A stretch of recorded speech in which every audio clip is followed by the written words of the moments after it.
அதாவது தமிழ்நாட்டுக்கும் கேரளாவுக்கும் உள்ள சில விஷயங்கள் வந்து வித்தியாசமாக பார்க்கப்படுது. ஸோ இந்த போக்குவரத்து துறையில் எனக்கு தெரிஞ்சு எம்ஜிஆரோட காலத்தில் ஹெல்மெட் போட சொன்னார். நான் அப்போ இருந்து நான் இப்போ ஹெல்மெட் போடாமல் வண்டி ஓட்டுறதே இல்லை. ஆனால் சில பேர் தமிழ்நாட்டில் அப்பப்போ வந்து ஹெல்மெட் போடுவாங்க, அப்பப்போ அரசாங்கம் அனுமதிப்படும், அப்பப்போ போலீஸ்காரங்க பிடிப்பாங்க, அப்பப்போ வந்து ஹெல்மெட்டை கழட்டி வச்சுருவாங்க. இது ஒரு பெரிய தொடர்கதை.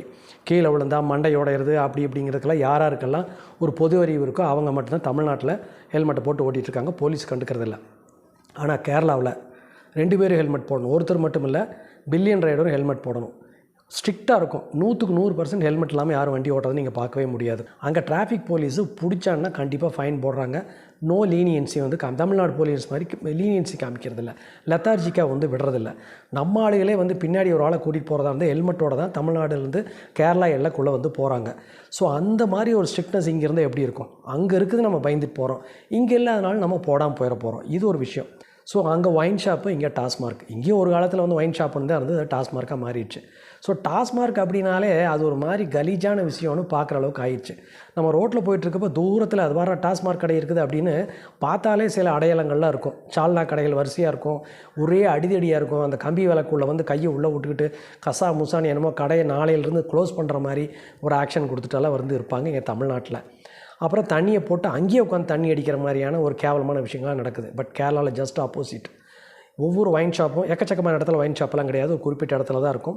பில்லிங் போட்டு அந்த பில்லை கொண்டாந்து கொடுத்து வாங்கிட்டு அமைதியாக வெளியே போய் வீட்டில் போய் தான் வந்து அவர் வந்து மதுபானத்தை வந்து அருந்தணும். ரோட்டில் எல்லாம் உட்காந்து அருந்திட்டுலாம் இருக்கிறதுக்கு ஸ்ட்ரிக்டாக ரூல்ஸ் வந்து கிடையாது. தமிழ்நாட்டுக்குள்ளே பெரிய பெரிய கார் வச்சுருக்கிறவங்கலாம் ஏற்கனவே 2 LED லைட் இருக்கும், கீழே வர ஃப்ளோர் லைட்டை 2 போட்டிருப்பாங்க. சில பேர் மேலேயும் வந்து 2-3 லைட் வச்சுட்டு ஆப்போசிட்டில் வரவன் செத்தா என்ன பொழைச்சா என்னன்னு டிப் கூட அடிக்காமல் ஓட்டுற இதே வண்டிக்காரங்க கேரளாக்குள்ளே போகிறப்ப மட்டும் அந்த MED ஆக்ட் இருக்குது, மாடிஃபைடு வெஹிக்கிள் ஆக்ட் இருக்குதுன்னு சொல்லி போட்டு எந்தெந்த லைட்டு கவர் போட்டு மறைச்சிக்கணும், எந்தெந்த லைட்டை கழட்டணும்னு சொல்லி போட்டு கழட்டிட்டு தான் ஓட்டுறாங்க.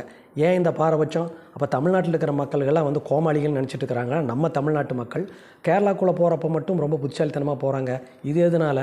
பஸ்ஸில் போகிறப்ப தமிழ்நாட்டில் ஒரு பெண் உட்காந்துருக்காங்க, பஸ்ஸு ஃபுல்லாக கூட்டமாக இருக்குது, ஒரே ஒரு சீட்டு தான் காலியாக இருக்குது, ஆனால் அங்கே ஒரு ஆண் உட்கார முடியாது. அப்படி போய் ஒரு ஆண் யதார்த்தமாக உட்காந்துட்டு அந்த அம்மா எந்திரிச்சு போயிடுவாங்க. அது ஆண்களுக்கு வெக்கமாக போயிடும்.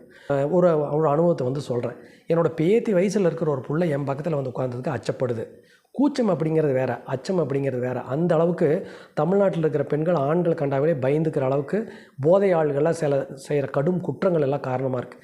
ஆனால் இதே கேரளாவிலையும் கர்நாடகாலையும் தைரியமாக ஆண்களுக்கு பக்கத்தில் பெண்கள் வந்து உட்கார்றாங்க. ஆண்களுக்கு பக்கத்தில் காலி சீட் இருந்தால் பெண்கள் வந்து உட்கார்றாங்க. இது வந்து ஒரு சுதந்திரமான ஒரு நல்ல விஷயமாக பார்க்கப்படுது. இந்த 3 வித்தியாசங்கள் என் கண்ணுக்கு வந்து உறுத்திட்டு இருக்குது. மறுபடியும் ஒரு சிறப்பான வீடியோவில் சந்திக்கும் வரை பாய்.